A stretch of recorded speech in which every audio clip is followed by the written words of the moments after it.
Crysta Nerfs, system changes, and honestly, not really too much outside of that. It's a pretty small patch, but let's go ahead and run through it really quickly. Make sure you check out my Twitch, twitch.tv/Rhinne. If you guys want to see this patch live in action, I'll be testing the Crysta Nerf. Make sure you subscribe if you haven't already, and let's get to it. Game structure, early game structure, gold matters part 2. Now that gold matters more and related changes have been settled, we're doing another pass-through to smooth out purchasing. In addition, we're always thinking of ways to get you powers. They're fun, we promise. We're testing out our new low-scope way to provide even more power reliability through a fixed power store that rotates hourly. Base camps. Armor repair costs are now cut in half. That's great because I would never repair armor before. Base camp shop is now has a fixed/permanent set of 4 powers that randomly rotates every real-life hour. Powers are randomly selected and can range from rune to purple rarity. Prices are fixed at 2 being 1,000, 1,500, and at 2,000 gold. I'm assuming this is going to scale relative to tier. The 2,000 probably is going to be an epic. This would be kind of cool because it means, well, what I'm assuming is everyone is going to be having similar powers inside of that game. So you have a general idea of what the power level is going to be inside of the game, which is, I think, a good thing before going to fights. It means that if you see a sand wall in your base, for example, as one of the powers you can buy in the shop, you know the rest of the lobby is going to have a sand wall as well. So you can start playing around that. And it makes it a little bit less RNG in terms of dealing with powers. So I like that. Shop and trade. Basecamp and shopkeeper models have been updated. Shop styling UI has been updated for better support, or to better support the amount of inventory. Gold request and gold trading sounds have been updated to address feedback that people would miss the pop-up request. Great. Shop icons and airdrop icons have been updated to be larger and more noticeable. That's actually kind of funny because I feel like these things are insanely noticeable. If anything, maybe even too big, but I guess people still weren't growing to them. Quests that give scrap now give 1,000 gold instead. 2 new in-game quests have been added. Claim Meteor Soul and capture an enemy base camp. Okay, so they want you to capture enemy base camps. That'll be interesting. I wonder if that'll make a meta where people start grabbing their base camp super early instead of leaving it on the ground, so that way people can't contest it and complete this quest. I might have to start doing that. Reward values for quests have been updated. All 3 starter quests now unlock a chain into another quest. Brawlers, wipe enemy team, farm minions, claim Meteor Soul, unlock level 1 vaults, capture enemy base camp. Okay, I like that. The one thing I really wanted them to change with the quest is I want them to make it so brawlers can't be taken level 1. It just should not be a thing.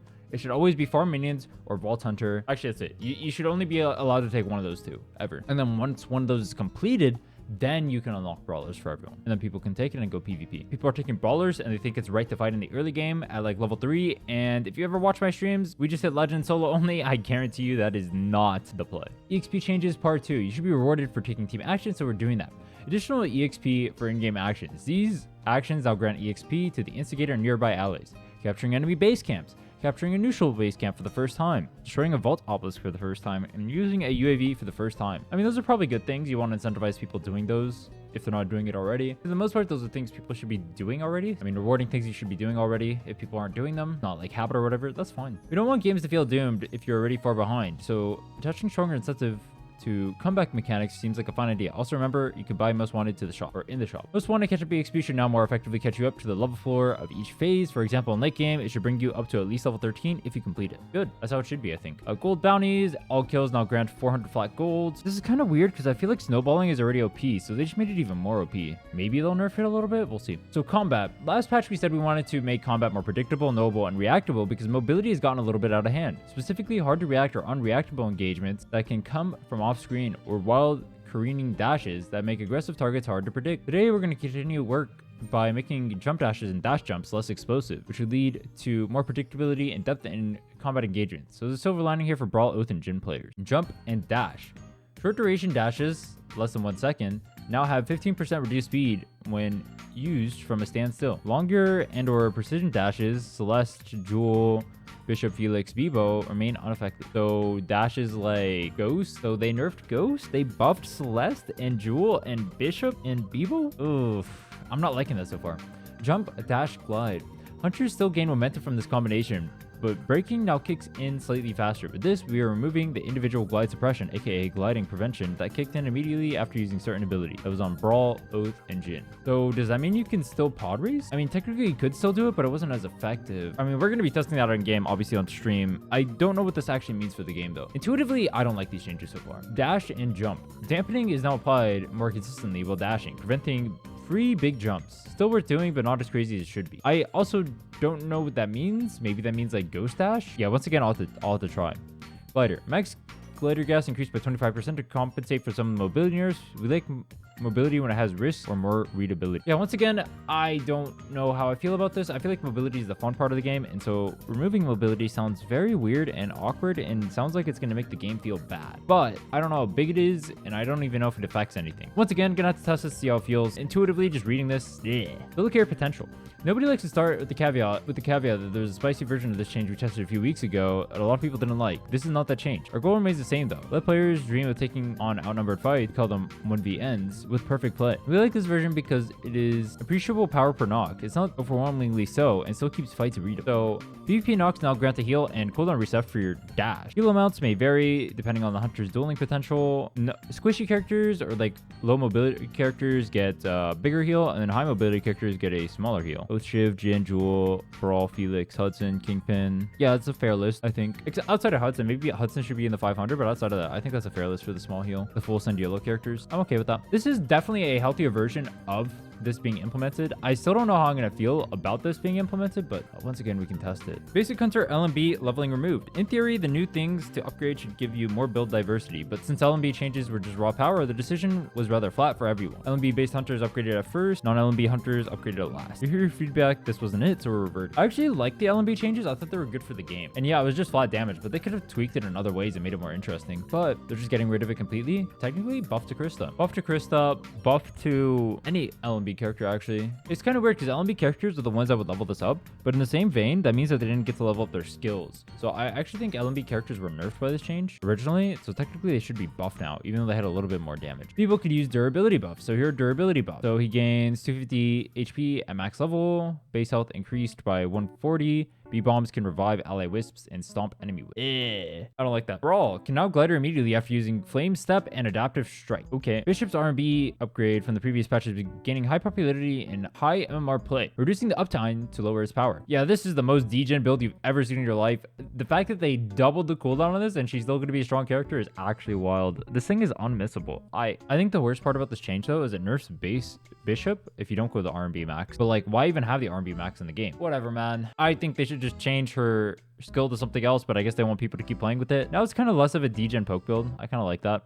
Glad they nerfed it. They said originally they're working on nerf Bishop too, so I'm really glad they nerfed her. She's still OP. Blessed. So base move speed up by 30. That's pretty disgusting. And then wall cooldown down by 5 seconds and health increased by 250. Stop buffing this character, I think. I don't like her. And her kit is actually disgusting. So like this character just should never be viable. That's how I feel. This thing is just like Lysandra, but more of an abomination. I hate her. I really do. Pretty disgusting character. All right, this is what you guys were looking for. The Crysta bug fix. Fixed a bug where attack speed was being obtained when building CDR on her basic attacks. This is going to be interesting to play around with because that was a lot of her damage actually that people didn't even talk about. You would just like walk melee range of people and then start auto attacking them with the CDR. So that's a pretty big damage nerf.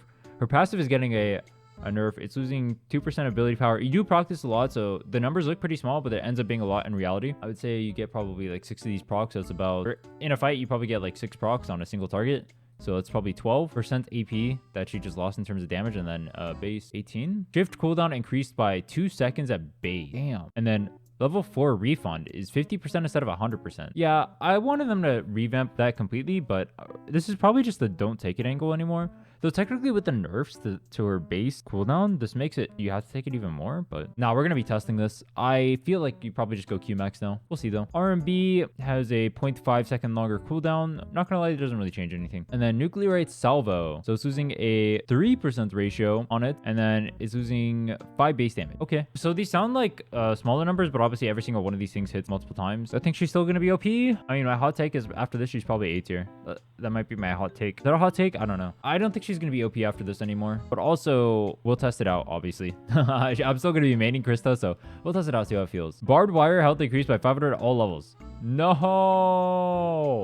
don't make Hudson viable. That's not how I want to make Hudson viable. If you want to make Hudson better, revamp his shift. Oh wait, Hudson technically can shift in now. The thing I was talking about, giving her a reset on shift, he actually can do that now because he has reset on Nox. Oh, Jhin can now immediately glider after using dodge roll. That's just what we needed for Jhin, actually, more mobility. So glad it's in the game, Kappa. When you first look at Kingpin, you probably think he's more of a bruiser type and wants to trade blows or down, but no, he's actually a big purple assassin. He grabs you through the walls and stuff, you into your death box with the self-confirmed kill combination. Crazy. What's up the anti-Kingpin propaganda? We think he's too explosive and too kill reliable for his thematic premise. What we think is reasonable, so removing power away from his bruiser archetype, or power away and into his bruiser archetype. So they gave him more HP and made it so the HP doesn't go as low.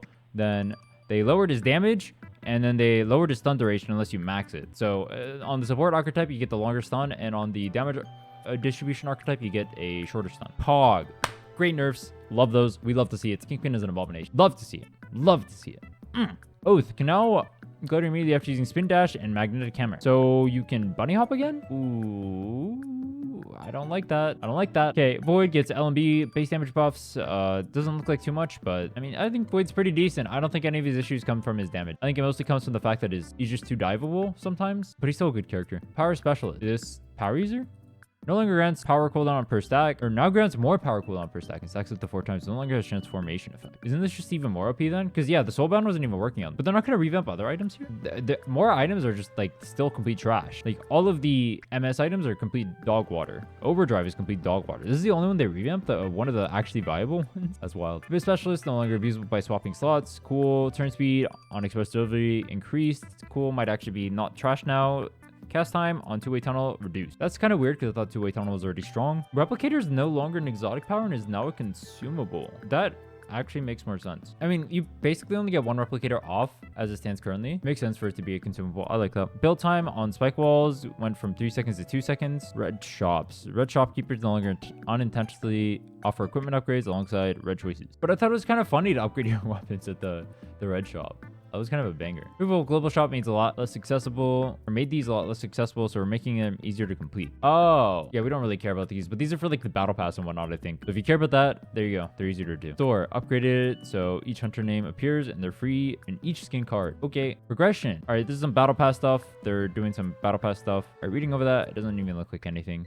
I don't really care. Comms emotes for all, so you can trying a new kind of emote intended to aid communication, especially when you're an ally prefer not to use voice chat. These emotes are granted to all accounts, display text instead of an image, and trigger a VO from the hunter you're playing. Yes, no, thanks, sorry. Okay, responding to allied pings. Let's go here, group up, fight. Yes, no. Okay, good for the game. Obviously, more communication, always gooder. VO ability upgraded / ultimate unlocked VOs. Added player only voice lines for most hunters that react to leveling up an ability. Okay. Recall / teleport cancel. Canceling your teleport now tells your allies never mind, so don't get baited to move into a move you decided was a bad idea. That's actually good. I actually like that. I wasn't even thinking about that either. It's a good change. Quality of life. New stealth sound effect played in Fog of War. New enemy stealth enter effect. New enemy stealth loop effect. New enemy stealth exit effect. There's an exit effect now? That's kind of sick. Vaults have an increased vault lockpicking minimum hitbox buys, so sweet spot unchanged. So they made vaults easier to do. Staggerable text for enemy mobs has been changed to weak to spells. Okay, training mode dummy no longer grants EXP and has 10 times increased health, so you can't just one-shot it with Oath anymore. Though honestly, Oath is so OP, maybe you still can. Golden Screamers no longer give 5x the intended rewards. Oh, those are the ones that drop like 30,000 potions. Wait, I thought that was kind of cool though. Countering minions stops them from casting their spells again. Thank God. Bush baby. Those weird little ghost guys just run out of the bush.